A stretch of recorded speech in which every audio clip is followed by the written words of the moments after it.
Hi friends! Welcome to Indian women kitchen. ఈరోజు నేనైతే బుధవారం కాబట్టి చికెన్ కూర వండుతున్నాను. ఇవాళ నేను చికెన్ కూర వండుతున్నాను. దాంతో పాటు వీడియో మీకు పెడుతున్నాను. ఎవరికన్నా రానోళ్ళు ఉంటే చూసుకోండి.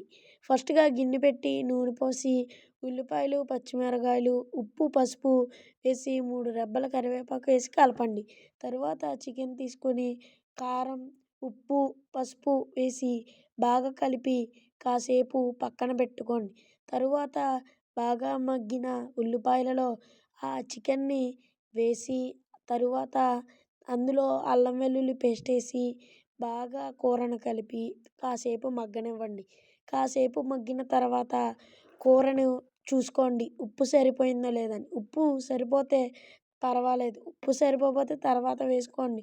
తర్వాత టేస్టీగా కూర రెడీ అయిపోతుంది.